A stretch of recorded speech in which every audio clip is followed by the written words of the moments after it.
Alors, salut à tous, aujourd'hui on va voir comment faire des chaînes de méthodes en JavaScript. Donc pour ça on a besoin d'un objet, on va se l'appeler formule 1. Hop, hop, nickel. Qu'est-ce que ça a une formule 1? Ça va avoir de la vitesse. Ok, donc sa vitesse, on va lui dire que ça va être 300 km/h, voilà, carrément. Et elle va avoir deux méthodes, donc des fonctions dans des objets. Elle va avoir accéléré, ok?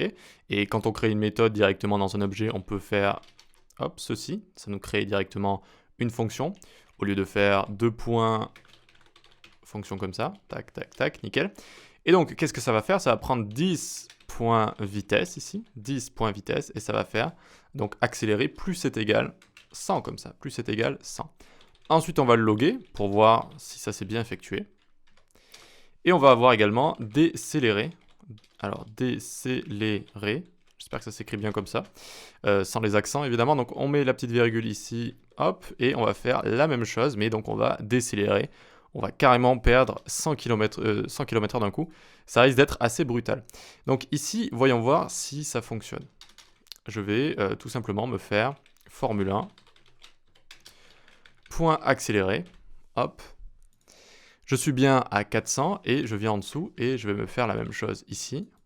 Hop, et je fais décélérer. Et là, je suis à 300. Donc j'ai bien fait plus 100 et j'ai bien fait moins 100.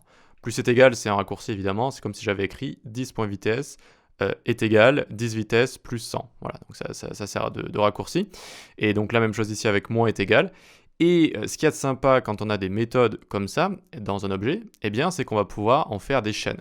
Est-ce que je peux en faire une chaîne directement ici? Voyons voir si ça fonctionne. Non. Cannot read property décéléré of undefined ici. C'est-à-dire qu'il arrive à exécuter cette première méthode, ça c'est OK, mais ensuite il n'arrive pas comme ça à exécuter décéléré. Pourquoi? Parce que tout simplement, il n'y a plus de contexte et il ne trouve plus la référence à cette fonction. Ce qu'il faut faire, il faut return 10. Ok, donc on va return 10 et ici on va return 10 également.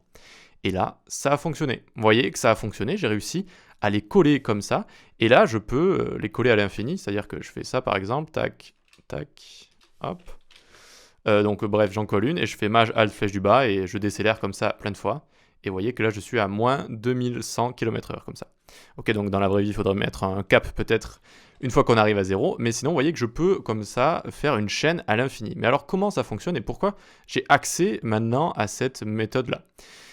Eh bien, quand on va appeler accélérer, ça va exécuter ce qui est à l'intérieur. Donc ça va faire 10 points vitesse. Donc 10 ici fait référence au contexte qui appelle cette méthode-là. D'accord? Donc le contexte, c'est cet objet avec vitesse à l'intérieur. Donc ça fonctionne, j'y ai accès. Je lui rajoute 100, parfait, je console log et je return 10. Donc accélérer ici, return 10. Donc accélérer ici, eh bien, c'est notre objet qu'on a retourné. L'expression, si vous voulez, accélérer ici, eh bien, c'est notre objet. Si je le log, par exemple, si je log formule 1.accélérer, regardez ce que ça va me donner. Ça va me donner l'objet, parce qu'en fait, c'est ce que ça retourne ici. C'est ce que ça retourne. Donc, ce que je suis en train de surligner, là, si vous voulez, eh bien, c'est notre objet, vu qu'il est retourné. Et notre objet, depuis notre objet, là, imaginez, c'est comme si j'avais formule 1, en fait, qui est écrit juste ici. Donc, je peux appeler la méthode décélérer.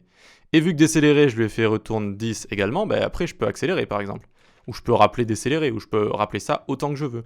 Vu qu'à chaque fois, en fait, il suffit de return 10 comme ça. Et donc, on a le contexte, et donc on a les méthodes ici, et on peut appeler tout ça, en fait, tout simplement. Voilà, c'est pas plus dur que ça, et donc quand on travaille en JavaScript orienté objet, quand on travaille avec des classes par exemple, eh bien on va pouvoir créer des méthodes dans ces classes. Bah, d'ailleurs, ouais, je vais vous faire une classe ici et je reviens juste après. Ok, donc j'ai créé une classe ici qui correspondait plus ou moins à mon objet précédemment, c'est-à-dire que cette classe va servir à créer des objets comme l'objet qu'on avait vu juste avant, avec une fonction constructeur juste ici, une méthode constructor.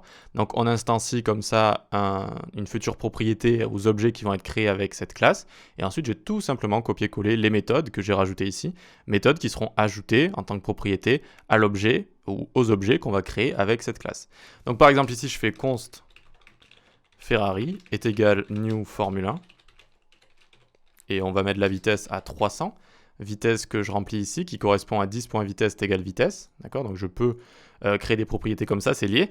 Et ici, j'ai plus qu'à faire, par exemple, Ferrari.accélérer.décélérer, et ça va nous faire exactement la même chose. Vous voyez que on a bien console log tout ça, et que ça a bien, à chaque fois, ça a bien accéléré en premier, ensuite ça a décéléré comme ça. Donc voilà comment on fait des chaînes de méthodes, c'est pas plus compliqué que ça.